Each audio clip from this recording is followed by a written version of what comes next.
പോലും 14-ാം സങ്കീർത്തനവും ഈ 53-ാം സങ്കീർത്തനവും വാക്യങ്ങൾ കൊണ്ട് ഏകദേശം ഒരു സാമ്യത്തിലൂടെ കടന്നു പോകുന്ന സങ്കീർത്തനമാണ്.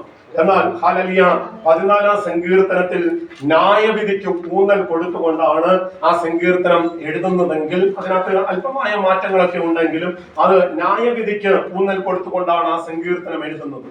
എന്നാൽ ഈ 53-ാം സങ്കീർത്തനം വിടുതലിന് ഊന്നൽ കൊടുത്തുകൊണ്ട്, വിടുതലിന് പ്രാധാന്യം കൊടുത്തുകൊണ്ടാണ് ഈ സങ്കീർത്തനം ഹല്ലേലൂയ രചിക്കപ്പെട്ടത്. അതുകൊണ്ടാണ് രണ്ട് സങ്കീർത്തനത്തിന്റെയും വാക്കുകളൊക്കെ ഒരുപോലെയൊക്കെ കുറച്ച് വാക്യങ്ങളൊക്കെ വരുന്നുണ്ടെങ്കിലും രണ്ട് ഭാഗത്തായിട്ട് ഈ സങ്കീർത്തനം ഈ വിശുദ്ധ വേദപുസ്തകത്തിനകത്ത് രേഖപ്പെടുത്തുവാൻ ഇടയായി തീർന്നിരിക്കുന്നത്. ഹല്ലേലൂയ. അതിന്റെ പ്രാരംഭ സ്ഥലത്ത് നമ്മൾ കാണുന്നത് സംഗീത പ്രമാണിക്ക് ഒന്ന് വായിച്ചേ. സംഗീത പ്രമാണിക്ക് വായിച്ചോ. മഹലത്ത് എന്ന രാഗത്തെ ദാവീദിന്റെ ധ്യാനം. ഈ മഹലത്ത് എന്ന് പറഞ്ഞാൽ ദുഃഖത്തിലും രോഗത്തിലും ഭാരപ്പെടുന്ന ഒരു അവസ്ഥയിൽ നിന്ന് ദൈവം വിടുവിക്കുന്നു. മഹലത്ത് എന്ന് പറഞ്ഞ വാക്കിന്റെ അർത്ഥം ദുഃഖവും ഭാരവും എന്നാണ്, അല്ലെങ്കിൽ ദുഃഖവും രോഗവും എന്നാണ്. ഹല്ലേലൂയ. അതിനകത്ത് നിന്ന് ഒരു മാറ്റം ഹല്ലേലൂയ കർത്താവ് ഇവിടെ പ്രതീക്ഷിക്കുന്നു. ഹല്ലേലൂയ. എന്നിട്ട് ഹല്ലേലൂയ ഈ സങ്കീർത്തനത്തിന്റെ ഉള്ളടക്കം ഒന്ന് പരിശോധിച്ചാൽ ഹല്ലേലൂയ ഇത് വിടുതലിന് വേണ്ടി അത് ഊന്നൽ കൊടുത്തുകൊണ്ട് എഴുതപ്പെട്ട ഒരു സങ്കീർത്തനമാണ്. അതിന് 1-ാമത്തെ വാക്യം ഒന്ന് വായിച്ച് സഹായിച്ചാട്ടെ. ദൈവമില്ല എന്ന മൂഢൻ തന്റെ ഹൃദയത്തിൽ പറയുന്നു, അവർ വഷളന്മാരായ മ്ലേച്ഛമായ നീതികേട് പ്രവർത്തിക്കുന്നു, നന്മ ചെയ്യുന്നവൻ ആരുമില്ല. ഹല്ലേലൂയ. ദൈവം ഇല്ല എന്ന് മൂഢൻ തന്റെ ഹൃദയത്തിൽ പറയുന്നു. ഹല്ലേലൂയ. മൂഢൻ എന്ന് പറയുന്ന വാക്കിന്റെ അർത്ഥം ഹല്ലേലൂയ പോഷത്വം, ഇല്ലെങ്കിൽ ദുഷ്ടൻ. മൂഢൻ എന്ന് ബൈബിളിനകത്ത് പറയപ്പെട്ടിരിക്കുന്ന ഒരു വ്യക്തി ജീവിതമുണ്ട്, നാബാല്. ഹല്ലേലൂയ. ഞാൻ ആ ഭാഗം പറ്റുമെങ്കിൽ ഒന്ന് ഓടിച്ചു പറയാൻ ആഗ്രഹിക്കുന്നു. അപ്പം മൂഢൻ അത് ഒന്ന് വായിച്ചിട്ട് പോകാം. 1 ശമൂവേലിന്റെ പുസ്തകം 25-ാം അധ്യായത്തിന്റെ 3-ാമത്തെ വാക്യം ഒന്ന് വായിച്ചാട്ടെ. 1 ശമൂവേലിന്റെ പുസ്തകം 25-ാം അധ്യായം അതിന്റെ 3-ാമത്തെ വാക്യം. അവന് നാബാൽ എന്നും അവന്റെ ഭാര്യയ്ക്ക് അബിഗയിൽ എന്നും പേർ. അവന് നാബാലെന്നും അവന്റെ ഭാര്യയ്ക്ക് അബിഗയിൽ എന്നും പേർ. അവൻ നല്ല വിവേകമുള്ളവളും സുന്ദരിയും അവനോ നിഷ്ഠൂരനും ദുഷ്കർമ്മിയുമായിരുന്നു. അപ്പം അവിടെ വായിക്കുന്നത് അവൻ ആരായിരുന്നു? അവനോ നിഷ്ഠൂരനും ദുഷ്കർമ്മിയും ആയിരുന്നു. ഹല്ലേലൂയ. അവന്റെ പേരിനോട് ചേർന്ന് നിന്നിരിക്കുന്ന ഒരു അർത്ഥം അവന്റെ ജീവിതത്തിൽ വെളിപ്പെടുവാൻ തക്കവണ്ണമിടയായിത്തീരും. അവൻ ആർക്കും ഒന്നും കൊടുക്കത്തില്ല. ഹല്ലേലൂയ. ആരെയും സഹായിപ്പാൻ അവന് മനസ്സില്ല. ആർക്കെങ്കിലും ഔദാര്യമായിട്ട് എന്തെങ്കിലും കൊടുക്കുന്നവരെ തടയുന്ന ഒരു മനോഭാവത്തിന്റെ ഉടമയാണ് ഈ നിഷ്ഠൂരനായ നാബാൽ. ഹല്ലേലൂയ. എന്തിനാ കൊടുക്കുന്നേ? അതിന് കൊടുക്കേണ്ട ആവശ്യമുണ്ടോ എന്നൊക്കെ പറഞ്ഞ് നിരുത്സാഹപ്പെടുത്തുന്ന ഒരാത്മാവാണ് ഈ നാബാൽ. ഹല്ലേലൂയ. അതുകൊണ്ടാണ് അവനെ മൂഢൻ എന്ന് വിളിക്കുന്നത്. ഹല്ലേലൂയ. വചനത്തിൽ നമ്മൾ വായിക്കുന്നുണ്ട്, ലൂക്കോസിന്റെ സുവിശേഷത്തിൽ, മൂഢാ, ഇന്ന് രാത്രിയിൽ നിന്റെ ആത്മാവിനെ ഞാൻ ചോദിച്ചാൽ നീ ഒരുക്കി വെച്ചതൊക്കെ ആർക്കാകും എന്ന് അവിടെ ചോദിക്കുന്നുണ്ട്. ഞാൻ ആ ഭാഗത്തേക്ക് വരാൻ പറ്റുമോന്ന് അറിയത്തില്ല. അവിടെ വായിക്കുന്നത് ഇങ്ങനെയാണ്, അവന് നാബാൽ എന്നും അവന്റെ ഭാര്യയ്ക്ക് അബിഗയിൽ എന്നും പേർ. അവൻ നല്ല വിവേകമുള്ളവളും സുന്ദരിയും ആയിരുന്നു. അപ്പം ഒരു വീട്ടിൽ തന്നെ രണ്ട് സ്വഭാവക്കാരാണ്. ഭാര്യ ഒരു സ്വഭാവമാണെങ്കിൽ ഭർത്താവ് ഒരു സ്വഭാവം. രണ്ട് സ്വഭാവത്തിന്റെ ഉടമകളായിട്ടാണ് നിൽക്കുന്നത്. എല്ലാ വീടുകളിലും രണ്ട് വ്യത്യസ്ത സ്വഭാവമുള്ളവരെയാണ് ദൈവം എന്ത് ചെയ്യുന്നത്? കൂട്ടിച്ചേർക്കുവാൻ ഇടയായി തീരുന്നത്. അവിടെ നിന്നുകൊണ്ടാണ് ആ കുടുംബം വളർത്താൻ ഇടയായി തീരേണ്ടത്. വാശിയോ വൈരാഗ്യമോ അല്ലെങ്കിൽ പ്രശ്നങ്ങളോ സൃഷ്ടിച്ചാൽ ആ കുടുംബം തകരുക തന്നെ ചെയ്യും. എന്നാൽ അവിടെ വായിക്കുന്നു, ഈ കുടുംബത്തിൽ കുടുംബത്തിനകത്ത് സുവിവേകമുള്ളവളും സുന്ദരിയുമായ ഒരു ഭാര്യ, ഹല്ലേലൂയ, നിഷ്ഠൂരനും ഹല്ലേലൂയ ദുഷ്കർമ്മിയുമായ ഭർത്താവിന് തുണയായിട്ട് ലഭിച്ചിരിക്കുകയാണ്. ഹല്ലേലൂയ, സ്തോത്രം. എന്ത് ചെയ്താലും പ്രശ്നമാണ്, ഏത് കാര്യങ്ങൾ ചെയ്താലും പ്രശ്നമാണ്, തിരിച്ചും മറിച്ചുമൊക്കെ ആകാം. ഹല്ലേലൂയ. കുടുംബത്തിനകത്ത് ഇന്ന് പകൽ സമയത്ത് അവിടെ വായിക്കുന്നത് ഇങ്ങനെയാണ്, സ്തോത്രം. ഹല്ലേലൂയ. അതിന്റെ 15-ാമത്തെ വാക്യത്തിൽ എന്നാൽ ആ പുരുഷന്മാർ ഞങ്ങൾക്ക് ഏറ്റവും ഉപകാരമുള്ളവരായിരുന്നു. ഞങ്ങൾ വയലിൽ അവരുമായി സഹവാസം ചെയ്തിരുന്ന കാലത്തൊരിക്കലും അവർ ഞങ്ങളെ ഉപദ്രവിച്ചില്ല. ഞങ്ങൾക്ക് ഒന്നും കാണാതെ പോയതുമില്ല. ഞങ്ങൾ ആടുകളെ മേടിച്ചുകൊണ്ട് 17-ാമത്തെ വായിച്ചു. ഇപ്പോൾ ചെയ്യേണ്ടത് ഇപ്പോൾ ചെയ്യേണ്ടതെന്ന് ആലോചിച്ചു നോക്കണം. നമ്മുടെ യജമാനനും അവന്റെ സകല ഭവനത്തിനും ദോഷം നിർണയിച്ചു പോയിരിക്കുന്നു. അവനോ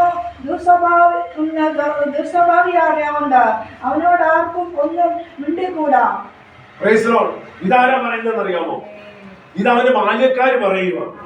സ്വന്തം ഭാര്യ പറയുന്നു അവൻ ഹല്ലേലൂയ നിഷ്ഠൂരനും ദുഷ്കർമ്മിയും. തന്റെ ബാല്യക്കാര് പറയുന്നു അവനോ ദുസ്വഭാവി ആകൊണ്ട് അവനോട് ആർക്കും ഒന്നും മിണ്ടിക്കൂടാ. ഹല്ലേലൂയ. അങ്ങനെ ഇരിക്കുമ്പോൾ അബിഗയിൽ എന്ത് ചെയ്തെന്നറിയാമോ? അവൾ ഹല്ലേലൂയ അതിന്റെ 21-ാമത്തെ വാക്യം, മരുഭൂമിയിൽ അവനുണ്ടായിരുന്നതൊക്കെയും ഞാൻ വെറുതെയല്ലോ കാത്തത്. അവന്റെ വഴി ഒന്നും കാണാതെ പോയതുമില്ല. അവനോ നന്മയ്ക്ക് പകരം എനിക്ക് തിന്മ ചെയ്തു. അവനുള്ള സകലത്തിലും അബിഗയിൽ ദാവീദിനെ കണ്ടപ്പോ ക്ഷണത്തിൽ കൈകപ്പുറത്തുനിന്ന് ഇറങ്ങി ദാവീദിന് മുമ്പിൽ സാഷ്ടാംഗം വീണ് നമസ്കരിച്ചു. അവന്റെ കാൽക്കൽ വീണ് പറഞ്ഞത്, യജമാനെ കുറ്റം എന്റെ മേലിരിക്കട്ടെ. അടിയൻ ഒന്ന് ബോധിപ്പിച്ചു കൊള്ളട്ടെ. അടിയന്റെ വാക്കുകളെ കേൾക്കണമേ. ദുസ്വഭാവിയായ ഈ നാബാലിനെ യജമാനൻ ഗണ്യമാക്കരുതേ. അവൻ തന്റെ പേർ പോലെ തന്നെ ആകുന്നു.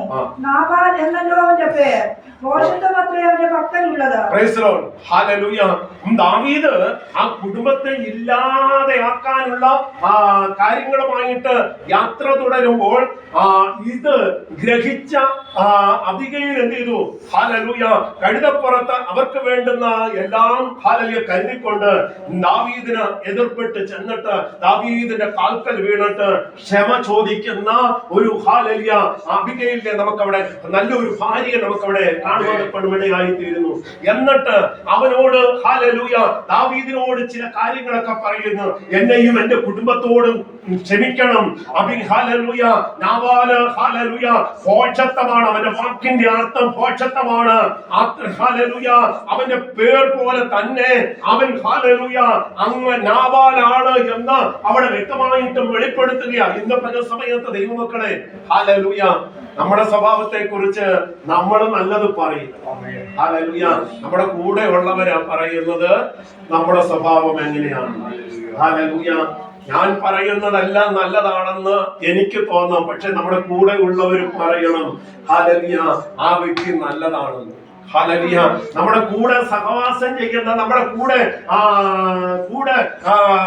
കൂട്ടുകൂടുന്ന അല്ലെങ്കിൽ നാമമായിട്ട് പരിചയപ്പെടുന്ന വ്യക്തി ജീവിതങ്ങൾ നമ്മളെ കുറിച്ച് പറയണം നമ്മൾ നല്ലതാണോ മോശമാണോ എന്ന്.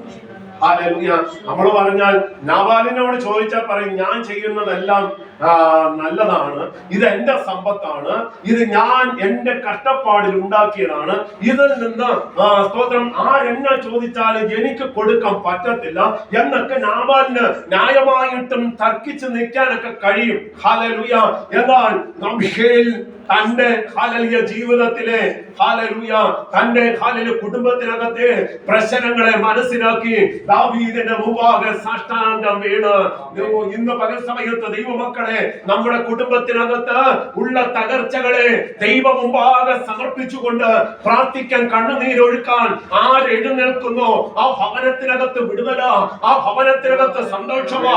നഷ്ടപ്പെട്ടു പോയ നന്മകളെ മടക്കി തരാൻ ദൈവം ശക്തനാ. ഓ ഹല്ലേലൂയ. നമ്മുടെ പ്രാർത്ഥനകളെ മുടക്കുന്ന അന്തരീക്ഷം ചിലപ്പോൾ ഉണ്ടാകാം. ഓ ഹല്ലേലൂയ.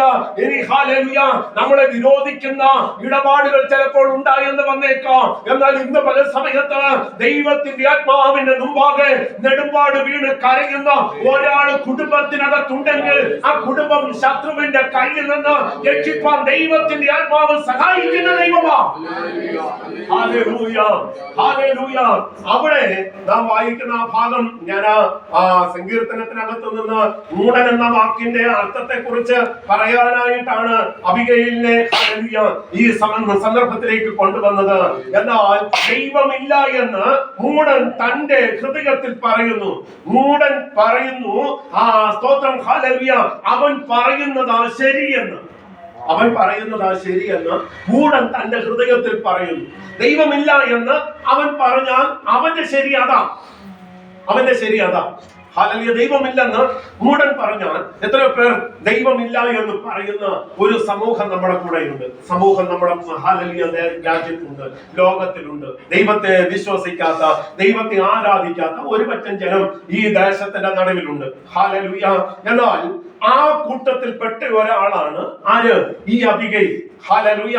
മൂടൻ തന്റെ ഹൃദയത്തിൽ ദൈവമില്ല എന്ന് പറയും. ദൈവം ഉണ്ടായിരുന്നെങ്കിൽ എനിക്ക് ഗതി വരുമായിരുന്നോ? എനിക്ക് പ്രശ്നം വരുമായിരുന്നോ? ഞാൻ ഈ പ്രശ്നത്തിലേക്ക് വീഴുമായിരുന്നോ? ദൈവമില്ലാത്തത് കൊണ്ടല്ലേ ഞാൻ ഈ പ്രശ്നത്തിൽ വീണത്? അത് വ്യക്തിപരമായിട്ട് മനസ്സിലാക്കണം. ദൈവം എന്റെ ജീവിതത്തിൽ ഇല്ലാഞ്ഞിരുന്നത് കൊണ്ടാണ് എനിക്ക് പ്രശ്നം ഉണ്ടായത് എന്നവൻ പറയത്തില്ല. ഹല്ലേലൂയ. എന്ത് പറയത്തില്ല. നമ്മളൊരു വിഷയത്തിനകത്ത് അകപ്പെട്ടാൽ അതിനകത്ത് ദൈവം ഇല്ലായിരുന്നെങ്കിൽ, ദൈവം ഉണ്ടായിരുന്നെങ്കിൽ നമ്മുടെ ജീവിതത്തിനകത്ത് പ്രവർത്തിക്കുന്ന ഒരു ദൈവത്തിന്റെ കരം നമുക്ക് കാണുവാൻ കഴിയുന്നുണ്ടോ, അതോ ദൈവത്തിന്റെ കരം ഇല്ലായ്മയായി പോയിട്ടുണ്ടോ എന്ന് മനസ്സിലാക്കുവാൻ ഇവിടെ ആയിത്തീരുന്നുണ്ട്. ലൂക്കോസിന്റെ സുവിശേഷം 12-ാം അധ്യായത്തിന്റെ 18-ാമത്തെ വാക്യമാണ് ഞാൻ നേരത്തെ സൂചിപ്പിച്ചത്. എന്താണ്? അവൻ ഹല്ലേലൂയ വലിയൊരു ധനവാൻ, അവൻ എന്ത് ചെയ്തു? തനിക്ക് അനവധി നന്മ ഉണ്ടായപ്പോൾ, വായിച്ചേ 17-ാമത്തെ വാക്യം, 16 തൊട്ട് വായിച്ചു. കർത്താവ് ഒരു ഉപമ പറയുന്നത് ഒന്ന് വായിച്ചു.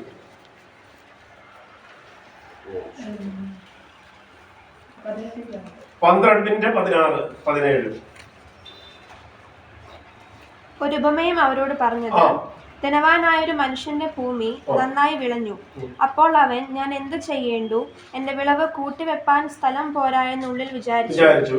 പിന്നെ അവൻ പറഞ്ഞത്, ഞാൻ ഇത് ചെയ്യും. എന്റെ കളപ്പുരകളെ പൊളിച്ച് അധികം വലിയവ പണിത് എന്റെ വിളവും വസ്തുവകയും എല്ലാം അതിൽ കൂട്ടിവെക്കും. എന്നിട്ട് എന്നോട് തന്നെ, നിനക്ക് ഏറിയ ആണ്ടുകൾക്ക് മതിയായ അനവധി വസ്തുവക സ്വരൂപിച്ചു വെച്ചിരിക്കുന്നു. ആശ്വസിക്കുക, തിന്നുക, കുടിക്കുക, ആനന്ദിക്കുക എന്ന് പറയും. ദൈവമോ അവനോട്, മൂടാ, ഈ രാത്രിയിൽ നിന്റെ പ്രാണനെ നിന്നോട് ചോദിക്കും. പിന്നെ നീ ഒരുക്കി വെച്ചത് ആർക്കാകുമെന്ന് പറഞ്ഞു. ആ പശ്ചാത്തലമൊക്കെ നമുക്കറിയാം. ഹല്ലേലൂയ. ഇവൻ ഹല്ലേലൂയ വളരെ ഭംഗിയായിട്ടാണ് അവന്റെ കാര്യങ്ങളൊക്കെ ക്രമീകരിക്കുന്നത്. അവന്റെ കാര്യങ്ങൾക്ക് വേണ്ടിയിട്ട് അവൻ സ്വരൂപിച്ചു വെച്ചു, അവൻ കൂട്ടിവെച്ചു, എല്ലാം ശരിയാണ്. പക്ഷേ ഹല്ലേലൂയ, കർത്താവ് പറയുന്ന ഒരു കാര്യമാണ്, ദ്രവ്യാഗ്രഹം സകലവിധ ദോഷങ്ങൾക്കും കാരണമല്ലോ. ഹല്ലേലൂയ. ദ്രവ്യം വേണം, പണം വേണം. പക്ഷേ അതിനോടുള്ള അമിതമായ ആർത്തി ഹല്ലേലൂയ എല്ലാ ദോഷങ്ങൾക്കും കാരണമായി തീരും. ഹല്ലേലൂയ. സ്തോത്രം. കൊല്ലാൻ പോലും മടിക്കത്തില്ല. ഹല്ലേലൂയ. സ്തോത്രം. ഹല്ലേലൂയ. സ്വന്തം അപ്പൻ കഴിഞ്ഞ ദിവസം ഒരു മകനെ വെട്ടിഞ്ഞുറുക്കി കൊന്നിട്ട് അപ്പൻ ആത്മഹത്യ ചെയ്തു. ഹല്ലേലൂയ. പഠിപ്പോ കഴിവോ പണമോ ഇല്ലാഞ്ഞിട്ടല്ല. ഹല്ലേലൂയ. സ്തോത്രം. മകൻ നല്ല ഉന്നത ജോലിക്കാരനായിരുന്നു, അപ്പൻ അഡ്വക്കേറ്റ് ആണ്. പക്ഷേ പണമോ ഇവിടുത്തെ ഹല്ലേലൂയ സ്തോത്രം ആഡംബരമോ ഒന്നുമല്ല.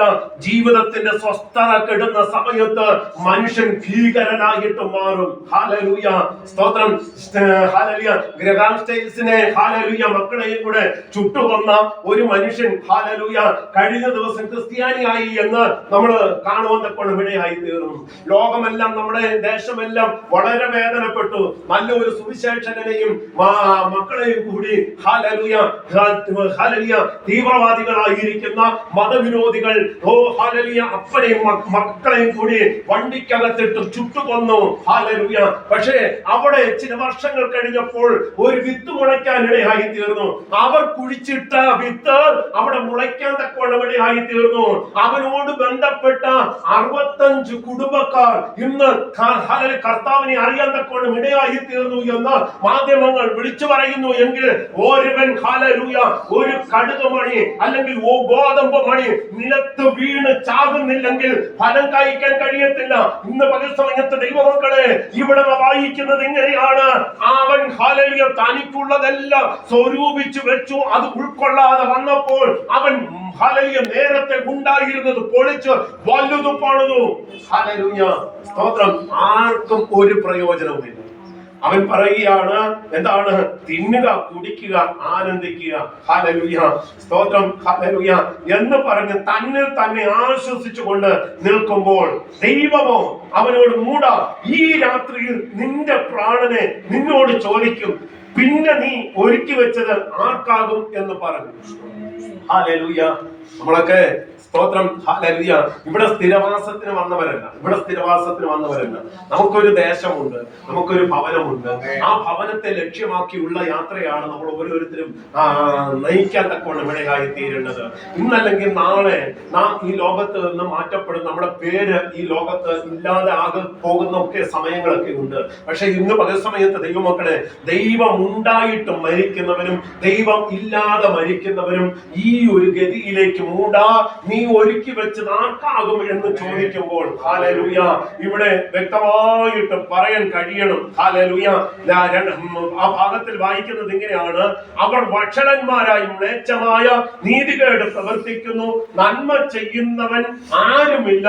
എന്നിട്ട് ഹല്ലേലൂയ രണ്ടാമത്തെ വാക്യത്തിൽ വായിക്കുന്നു, ദൈവത്തെ അന്വേഷിക്കുന്ന ബുദ്ധിമാൻ ഉണ്ടോ എന്ന് കാണുവാൻ ദൈവം സ്വർഗത്തിൽ നിന്ന് മനുഷ്യപുത്രന്മാരെ ഒക്കെ നോക്കുന്നു. ഹല്ലേലൂയ. ദൈവം ഉണ്ടോ എന്ന് ഹല്ലേലൂയ ദൈവം നോക്കുമ്പോൾ അവിടെ ദൈവത്തെ അന്വേഷിക്കുന്ന ബുദ്ധിമാന്മാരുണ്ടോ എന്ന് കാണുവാൻ ദൈവം സ്വർഗത്തിൽ നിന്ന് മനുഷ്യപുത്രന്മാരെ ഒക്കെ നോക്കുന്നു. ഹല്ലേലൂയ. ബുദ്ധിമാന്മാർക്ക് മാത്രമേ ദൈവത്തെ ഹല്ലേലൂയ കാണാൻ കഴിയത്തുള്ളൂ. നമ്മള് പഠിപ്പോ അറിവോ വിദ്യാഭ്യാസമോ ഇതിന്റെ കാര്യത്തിലല്ല. ഹല്ലേലൂയ. യഥാർത്ഥ സ്വർഗീയ വിളി എന്ന് പറയുന്നത് സ്തോത്രം ഹല്ലേലൂയ അറിവിന്റെ പാണ്ഡിത്യം കൊണ്ട് ലഭിക്കുന്നതല്ല. ഇവിടെ വായിക്കുന്നു ഹല്ലേലൂയ ദൈവം അല്ലെങ്കിൽ ദൈവത്തെ അന്വേഷിക്കുന്ന ബുദ്ധിമാൻ ഉണ്ടോ എന്ന് കാണുവാൻ ദൈവം സ്വർഗത്തിൽ നിന്ന് മനുഷ്യപുത്രന്മാരെ ഒക്കെ നോക്കുന്നു. 33-ാം സങ്കീർത്തനത്തിനകത്ത് 13-ാമത്തെ വാക്യത്തിൽ വായിക്കുന്നത് 33-ാം സങ്കീർത്തനം ആരെടുത്താലും വായിക്കുക, ഇന്നയാളെ വായിക്കാവുള്ളൂ എന്നുള്ളതല്ല, കിട്ടുന്നവര് വായിക്കണം. വായിച്ചാണ് നമ്മൾ വളരുന്നത്. വായിക്കണം, ഉത്സാഹത്തോടെ വായിച്ചാണ്. സ്വർഗത്തിൽ നിന്ന് നോക്കുന്നു, മനുഷ്യപുത്രന്മാരൊക്കെയും കാണുന്നു. Price the Lord. ഹല്ലേലൂയ. അവിടെ വായിക്കുന്നത് ഇങ്ങനെ: യഹോവ സ്വർഗത്തിൽ നിന്ന് നോക്കുന്നു, മനുഷ്യപുത്രന്മാരെ ഒക്കെ കാണുന്നു. അവൻ തന്റെ വാസ്തവത്തിൽ നിന്ന് സർവഭൂവാസികളെയും നോക്കുന്നു. അവൻ അവരുടെ ഹൃദയങ്ങളെ ഒരുപോലെ വരഞ്ഞിരിക്കുന്നു. Praise the Lord. ഹല്ലേലൂയ. അവരുടെ പ്രവൃത്തികളൊക്കെയും അവൻ ഗ്രഹിക്കുന്നു. ഇന്ന് പകൽ സമയത്ത് ദൈവമക്കളെ മനസ്സിലാക്കിയിരിക്കണം, യഹോവ സ്വർഗത്തിൽ നിന്ന് നോക്കുന്നു, മനുഷ്യപുത്രന്മാരെയൊക്കെയും കാണുന്നു. അവൻ തന്റെ വാസസ്ഥലത്ത് നിന്ന് സർവഭൂവാസികളെയും നോക്കുന്നു. അവൻ അവരുടെ ഹൃദയങ്ങളെ ഒരുപോലെ, ഒരു ഗ്രാം പോലും കൂടുതലില്ല. ഹല്ലേലൂയ. നമ്മുടെ ഹൃദയത്തിന്റെ അളവും നമ്മുടെ ശരീരത്തിന്റെ ആകൃതിക്ക് സ്തോത്രം ഹല്ലേലൂയ അതിനകത്ത് പമ്പ് ചെയ്ത് പ്രവർത്തിക്കാൻ തക്കവണ്ണമുള്ള ഈ ഹല്ലേലൂയ 300 സ്തോത്രം ഗ്രാം തൂക്കമുള്ള ഈ ഹല്ലേലൂയ ചെറിയ ഹൃദയം അത് ദൈവം അറിയുന്നു. ഇന്ന് പകൽ സമയത്ത് ദൈവമക്കളെ ഹല്ലേലൂയ എല്ലാവരുടെയും ഹൃദയം ഒരുപോലെ ദൈവം മനഞ്ഞിരിക്കുന്നു. അതുകൊണ്ട് അവിടെ വായിക്കുന്നത് ഇങ്ങനെയാണ്: സ്വർഗത്തിൽ നിന്നും മനുഷ്യപുത്രന്മാരെയൊക്കെ കാണുന്നു. അവൻ തന്റെ വാസസ്ഥലത്ത് നിന്ന് സർവ ഭൂവാസികളെയും നോക്കുന്നു. അവൻ അവരുടെ ഹൃദയങ്ങളെ ഒരുപോലെ മെനഞ്ഞിരിക്കുന്നു. ഹല്ലേലൂയ. അവരുടെ പ്രവൃത്തികളെയൊക്കെയും ദൈവം ഗ്രഹിക്കുന്നു. അപ്പം ഇവിടെ ഇരിക്കുന്നവരുടെ ആരുടെയും പ്രവൃത്തികൾ ഹല്ലേലൂയ പരസ്പരം നമുക്കറിയത്തില്ലെങ്കിലും നമ്മുടെ സകല പ്രിയപ്പെട്ടവരുടെയും പ്രവൃത്തികൾ അറിയുന്ന ഒരു ദൈവം.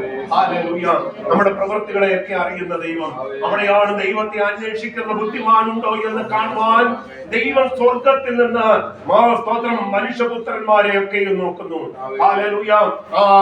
യെശയ്യാ പ്രവാചകന്റെ പുസ്തകം 64-ാം അധ്യായം അതിന്റെ 4 മുതലുള്ള വാക്യം ഒന്ന് വായിച്ചാട്ടെ. 64-ന്റെ 4 മുതലുള്ള വാക്യങ്ങൾ.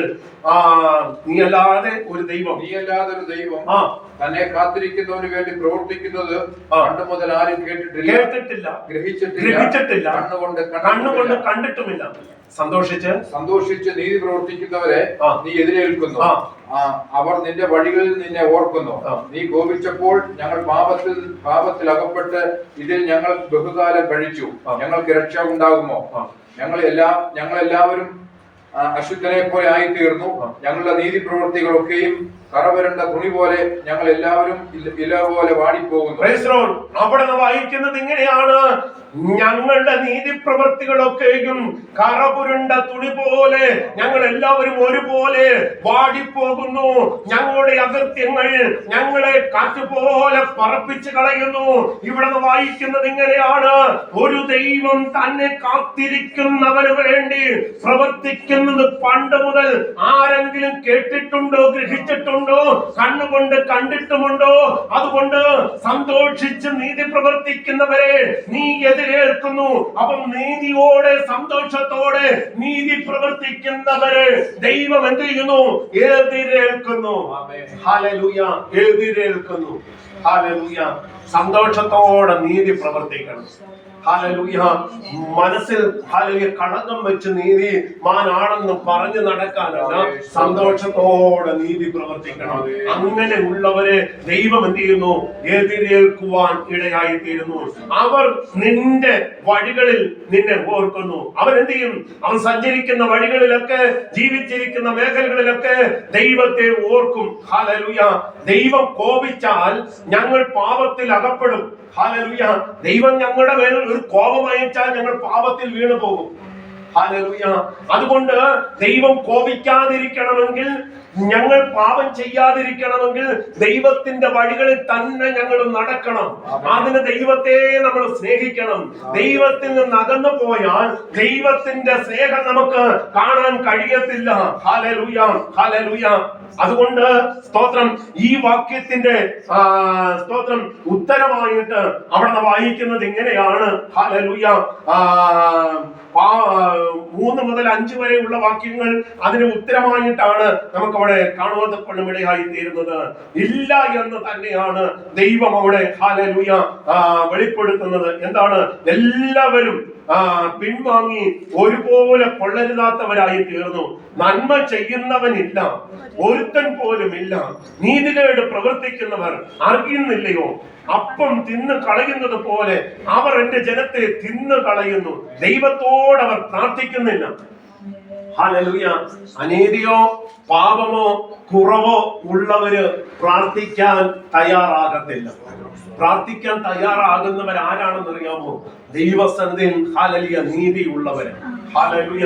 ദൈവസന്നിധി നീതിയുള്ളവർക്ക് മാത്രമേ ദൈവസന്നിധിയിൽ പ്രാർത്ഥിക്കാൻ കഴിയത്തുള്ളൂ. ഹല്ലേലൂയ.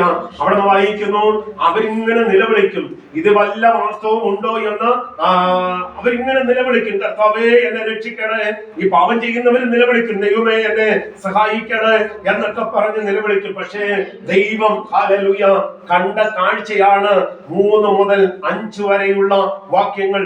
ഭയമില്ലാത്തിടത്ത് അവർക്ക് മഹാഭയമുണ്ടായി. നിന്റെ നേരെ പാളയമിറങ്ങിയവന്റെ അസ്ഥി ദൈവം ചിതറിച്ചുവല്ലോ എന്നൊക്കെ പറഞ്ഞ് ഒരു ന്യായവിധിയുടെ ഹല്ലേലൂയ കണക്കവിടെ ചൂണ്ടിക്കാണിക്കുക ദൈവം അവിടെ ചെയ്യുന്നത്. ഇവിടെ വായിക്കുന്നത് ഇങ്ങനെയാണ്: അപ്പോൾ ഹല്ലേലൂയ 3-ാമത്തെ വാക്യം വായിക്കുമ്പോൾ, അപ്പോൾ എല്ലാവരും പിൻവാങ്ങി ഒരുപോലെ കൊള്ളരുതാത്തവരായി തീർന്നു.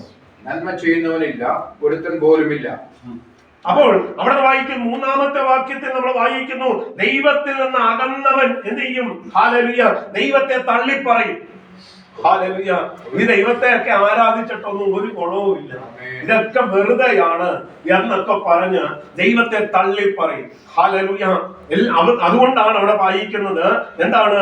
എല്ലാവരും പിൻവാങ്ങി ഒരുപോലെ കൊള്ളരുതാത്തവരായി തീർന്നു. ഇന്നത്തെ കാലഘട്ടത്തെ അല്ല, ദാവീദ് ആയിരുന്ന കാലഘട്ടത്തെ ജനത്തെ ചൂണ്ടിക്കാണിച്ചുകൊണ്ടാണ് ഇതിവിടെ വെളിപ്പെടുത്തുന്നതെങ്കിലും ഒരു പറ്റം ജനം, ദൈവമില്ലാത്ത ഒരു പറ്റം ജനത്തെ ദൈവം എങ്ങനെയാണ് സ്തോത്രം ഹല്ലേലൂയ പരിഗണിക്കാൻ പോകുന്നത് എന്ന് അവിടെ വ്യക്തമായിട്ടും വെളിപ്പെടുത്തുന്നുണ്ട്. ഇന്ന് ഈ ഹല്ലേലൂയ വിശുദ്ധ ആരാധനയുടെ നടുവില് പ്രിയമക്കളെ, ദൈവത്തിൽ നിന്ന് നമുക്ക് എവിടെയെങ്കിലും ഒരു അകൽച്ച സംഭവിച്ചിട്ടുണ്ടോ? ഒരു പിന്മാറ്റം നമ്മുടെ ജീവിതത്തിൽ വന്നിട്ടുണ്ടോ? ഒരു പ്രാർത്ഥന കുറവ് നമ്മളിൽ ഹല്ലേലൂയ ഉരുവാകുന്നുണ്ടോ? ഇന്ന് പല സമയത്ത് അത് ഹല്ലേലൂയ അതിനെ ഹല്ലേലൂയ വ്യക്തമായിട്ടും ഹല്ലേലൂയ മാറ്റി എടുത്തുകൊണ്ട് ദൈവസന്നിധിയിൽ ഇന്ന് പല സമയത്ത് നാം ഒന്ന് മടങ്ങി വന്ന് ദൈവത്തോട് പ്രാർത്ഥിപ്പാൻ, ദൈവത്തോട് ക്ഷമ പറയാൻ, ദൈവം മുമ്പാകെ ഒന്ന് മുട്ടുമടക്കാൻ, കർത്താവേ എന്റെ അവിവേകം കൊണ്ട്, എന്റെ ഹല്ലേലൂയ വിവേകക്കുറവ് കൊണ്ട് ആ നബാല് പോലെ ഹല്ലേലൂയ ഞാൻ പോഷത്തമായത് ചിന്തിച്ചു. ഇന്ന് പകൽ സമയത്ത് എന്നെ ഒന്ന് മടക്കി കൊണ്ടുവരണമേ, എന്നെ തകർത്ത് കളയരുത് എന്ന് ദൈവം മുമ്പാകെ പ്രാർത്ഥിക്കാൻ എത്ര പേർക്ക് കഴിയും? ഹല്ലേലൂയ.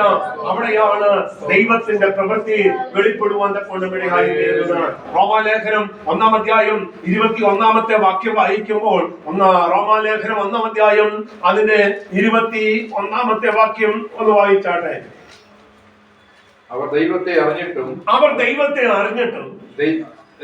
അവനെ ദൈവമെന്ന് ഓർത്ത് മഹത്വീകരിക്കുകയോ നന്ദി കാണിക്കുകയോ ചെയ്യാതെ തങ്ങളുടെ നിരൂപണങ്ങളിൽ വ്യർത്ഥരായി തീർന്നു.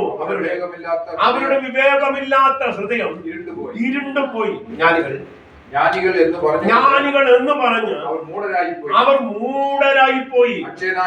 അക്ഷയനായ ദൈവത്തിന്റെ തേജസ്സിനെ അവർ ക്ഷയമുള്ള മനുഷ്യൻ, പക്ഷി, നാൽക്കാലി, ഇഴജാതി എന്നിവയുടെ രൂപ സാദൃശ്യമാക്കി മാറ്റിക്കളഞ്ഞു. അപ്പോൾ ഹല്ലേലൂയ ജ്ഞാനികളെന്ന് പറയുന്നവർ ഹല്ലേലൂയ ദൈവത്തെ ദൈവമായിട്ട് കാണാൻ കഴിയാതെ അവരെന്ത് ചെയ്തിരിക്കുന്നു? ക്ഷയമുള്ള നശിച്ചു പോകുന്ന മനുഷ്യർക്ക് തുല്യനാക്കി തീർത്തു ദൈവത്തെ.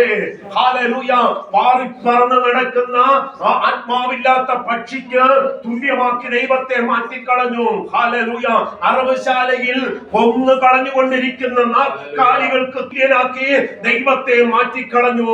അതുപോലെ മാത്രമല്ല, നിലത്തുകൂടെ ഇഴയുന്ന ഇഴജാതി പോലും ദൈവമാണെന്ന് മനസ്സിൽ നിരൂപിച്ചുകൊണ്ട് ദൈവത്തെ ഹല്ലേലൂയ അതിന് സാദൃശ്യമാക്കി ദൈവത്തെ ആരാധിക്കുന്ന ഒരു സമൂഹം ലോകത്തിന്റെ മുമ്പിൽ വളർന്നു വന്നു. ഇന്ന് പല സമയത്ത് ദൈവമക്കളെ അവിടെ വായിക്കുന്നു, അവർ ദൈവത്തെ അറിഞ്ഞിട്ടും അവനെ ദൈവമെന്ന് ഓർത്ത് മഹത്വീകരിക്കുകയോ നന്ദി കാണിക്കുകയോ ചെയ്യാതെ തങ്ങളുടെ നിരൂപണങ്ങളിൽ വ്യർത്ഥരായി തീർന്നു. ഹല്ലേലൂയ. അപ്പം സ്വന്തം വിവേകത്തിൽ ഊന്നി അവൻ എന്ത് ചെയ്തു? ഹല്ലേലൂയ വ്യർത്ഥന്മാരായി തീർന്നു. അപ്പം നമുക്ക് കഴിവുണ്ട്, പഠിപ്പുണ്ട്, അറിവുണ്ടെന്നൊക്കെ പറഞ്ഞ് ഞങ്ങൾ ഇത്രയും ക്വാളിഫിക്കേഷൻ ഒക്കെ ഉള്ളവരാണെന്നൊക്കെ പറഞ്ഞ് ഇങ്ങനെയൊക്കെ ദൈവത്തെ നമുക്ക് ഹല്ലേലൂയ ഉൾക്കൊള്ളാൻ പറ്റും, സ്വീകരിക്കാൻ പറ്റും എന്നൊക്കെ അവര് വിചാരിച്ച് നന്ദി കാണിക്കുകയോ സ്തോത്രം ദൈവത്തെ മഹത്വീകരിക്കുകയോ ചെയ്യാതെ സ്വന്തം നിരൂപണങ്ങളിൽ അവർ വ്യർത്ഥരായി തീർന്നു. അവരുടെ വിവേകമില്ലാത്ത ഹൃദയം എന്ത് ചെയ്തു? ഇരുണ്ടുപോയി. അങ്ങനെയുള്ളവരുടെ ഹൃദയം എന്ത് ചെയ്യുന്നു? ഇരുണ്ടുപോയി. അവരാണ് എന്ത് ചെയ്യുന്നത്? ഹല്ലേലൂയ ലോകത്തിൽ ഏറ്റവും കൂടുതൽ പാപം ഇന്ന് കേരളത്തിലൊക്കെ വെളിപ്പെട്ടുകൊണ്ടിരിക്കുന്നതിന്റെ കാരണം പിഞ്ചു കുഞ്ഞുങ്ങളെ പോലും ഹല്ലേലൂയ കൊന്നുകളയാൻ മടിക്കാത്ത മാതാപിതാക്കൾ. ഹല്ലേലൂയ സ്തോത്രം. പ്രസവിച്ച ഉടനെ തന്നെ തന്റെ ഹല്ലേലൂയ കുഞ്ഞിനെ ഹല്ലേലൂയ വകവരുത്തുന്ന അമ്മമാർ ഇപ്പോൾ ഹല്ലേലൂയ അധികമായിട്ട് എഴുന്നേറ്റുകൊണ്ടിരിക്കുകയാണ്. ഈ ഹല്ലേലൂയ എത്രയോ മാതാപിതാക്കൾ തലമുറകളില്ലാതെ വേദനപ്പെടുമ്പോൾ ഹല്ലേലൂയ കൊടുത്ത തലമുറയെ ഇല്ലാതാക്കുന്ന ഒരു സമൂഹം നമ്മുടെ മധ്യത്തിൽ എഴുന്നേറ്റ് വന്നിരിക്കുക. കാരണം എന്താണെന്ന് അറിയാമോ? അവരുടെ വിവേകം വിവേകമില്ലാത്ത ഹൃദയം ഇരുണ്ടുപോയി. ഹല്ലേലൂയ. എന്നിട്ട് അവർ മൂഢന്മാരായി പോയി. ജ്ഞാനികൾ എന്ന് പറഞ്ഞുകൊണ്ട് അവരുടെ ഹൃദയം എന്ത് ചെയ്തിരിക്കുന്നു? മൂഢതയിലേക്ക് കടന്നു വന്നിരിക്കുന്നു. ഇന്ന് പകൽ സമയത്ത് ദൈവമക്കളെ നമുക്ക് പ്രാർത്ഥിക്കാൻ കഴിയണം. ഹല്ലേലൂയ. അനീതി നിറഞ്ഞ, അക്രമം നിറഞ്ഞ, പാപം നിറഞ്ഞ ഈ ലോകത്തിന്റെ നടുവിൽ ഹല്ലേലൂയ നമ്മൾ ഹല്ലേലൂയ ദൈവസന്നിധിയിൽ വിശ്വസ്തരായിട്ട് നിൽപ്പാൻ നമ്മളെ കർത്താവിന് മുമ്പാകെ ഏൽപ്പിച്ചു കൊടുക്കണം. അധികമായി പാപം വർദ്ധിച്ചു കൊണ്ടിരിക്കുകയാണ്. അധികമായി പോഷത്വം വർദ്ധിച്ചു കൊണ്ടിരിക്കുകയാണ്. അനേക ക്രമക്കേടുകൾ ലോകത്തിന്റെ നടുവിൽ നടന്നുകൊണ്ടിരിക്കുകയാണ്. നമ്മുടെ കൂടെ ജോലി ചെയ്യുന്നവരെ പോലും വിശ്വസിക്കാൻ പറ്റത്തില്ല. നമ്മുടെ പേരെഴുതി ഒപ്പിട്ട് നമുക്ക് ഹല്ലേലൂയ നമ്മുടെ നന്മ തട്ടിയെടുക്കുന്ന നമ്മുടെ കൂട്ടു ജോലിക്കാർ നമ്മുടെ കൂടെയുണ്ട്. ഹല്ലേലൂയ നമ്മളെ ഹല്ലേലൂയ ഒതുക്കി നിർത്തിക്കൊണ്ട് നമുക്ക് വിരോധമായിട്ട് ആക്ഷേപം പറഞ്ഞ് കൊള്ളത്തില്ലെന്ന് പറഞ്ഞ് നല്ല പേര് സമ്പാദിക്കാൻ ശ്രമിക്കുന്ന നമ്മുടെ കൂടെ ജോലി ചെയ്യുന്നവരുണ്ട്. ഇന്ന് പകൽ സമയത്ത് ദൈവമക്കളെ ഹല്ലേലൂയ നമ്മളെ ഒറ്റപ്പെടുത്താൻ, ഇല്ലാതാക്കാൻ ശ്രമിക്കുന്ന ലോകത്തിന്റെ നടുവിൽ ഞാനും നിങ്ങളും ഹല്ലേലൂയ ക്ഷീണിച്ചു പോകരുത്. ധൈര്യത്തോടെ നിൽക്കാൻ, ദൈവം ഉള്ളവരായി നിൽപ്പാൻ നമ്മളെ തന്നെ ദൈവകരങ്ങളിലേക്ക് ഏൽപ്പിച്ചു കൊടുക്കണം. ദൈവം നമുക്ക് വേണ്ടിയിട്ട് വലിയവ ചെയ്യും. ഹല്ലേലൂയ. ഞാൻ ആ ഭാഗത്ത് നിന്ന് പെട്ടെന്ന് 6-ാമത്തെ വാക്യത്തിലേക്ക് വരികയാണ്. 6-ാമത്തെ വാക്യം ഒന്ന് വായിച്ചാൽ.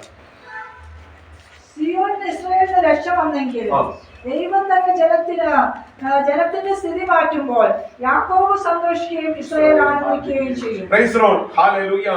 ഇത്രയും കാര്യങ്ങൾ സ്തോത്രം 5 വാക്യങ്ങൾ 3 മുതൽ 5 വാക്യങ്ങൾ വരെ പിന്മാറ്റക്കാരെ കുറിച്ചും അവരുടെ പ്രവൃത്തികളെ കുറിച്ചും ദൈവമില്ലാത്തവരുടെ ആചാരങ്ങളെ കുറിച്ചും അനുഷ്ഠാനങ്ങളെ കുറിച്ചും ഒക്കെ പറഞ്ഞിട്ട് ഹല്ലേലൂയ ദൈവം ഹല്ലേലൂയ തിരഞ്ഞെടുത്ത ഒരു കൂട്ടരെ അവിടെ വ്യക്തമായിട്ടും വെളിപ്പെടുത്തുകയാണ്. സിയോനിൽ നിന്ന് ഇസ്രായേലിന് രക്ഷ വന്നെങ്കിൽ ദൈവം തന്റെ ജനത്തിന് സ്ഥിതി മാറ്റും. ഹല്ലേലൂയ. ഇസ്രായേലിന് ഈ ലോകത്തിന് മുമ്പിൽ ഒരു രാജ്യമില്ലാതിരുന്നു, രാജാവില്ലാതിരുന്ന കാലഘട്ടത്തിൽ നിന്ന് അവർക്കൊരു രാജ്യം കൊടുത്ത്, രാജാവിനെ കൊടുത്ത് ലോകത്തിന്റെ മുമ്പിൽ ഇന്നൊരു പേടി സ്വപ്നമാക്കി ആ കേരളത്തിൽ ഇടുക്കി ജില്ലയുടെ അത്രയും വലിപ്പം വരുന്ന, അല്ലെങ്കിൽ കേരളത്തിൻ്റെതായ അത്രയും പോലും വലിപ്പമില്ലാത്ത ഒരു കൊച്ചു രാഷ്ട്രം ഇന്ന് ലോകത്തിന്റെ മുമ്പിൽ പേടി സ്വപ്നമാക്കി മാറ്റിയതിന്റെ കാരണം എന്താണെന്ന് അറിയാമോ? ദൈവം അവരെ തെരഞ്ഞെടുത്തു. ഇന്ന് പകൽ സമയത്ത് ദൈവം നമ്മളെ തെരഞ്ഞെടുത്താൽ നമ്മുടെ സ്ഥിതി മാറും. ഹല്ലേലൂയ. നമ്മുടെ സ്ഥിതി മാറും. ദൈവം തന്റെ ജനത്തിന്റെ സ്ഥിതി മാറ്റുമ്പോൾ യാക്കോബ് സന്തോഷിക്കുകയും ഇസ്രായേൽ ആനന്ദിക്കുകയും ചെയ്യും. എനിക്ക് അവിടെയൊക്കെ നിൽക്കണമെന്നൊക്കെ താല്പര്യമുണ്ട്. നമ്മുടെ മുമ്പിൽ ഹല്ലേലൂയ സമയം അധികമില്ലല്ലോ. വിശേഷാൽ തിരുമേശ നമ്മുടെ മുമ്പാകെയുണ്ട്. ഹല്ലേലൂയ.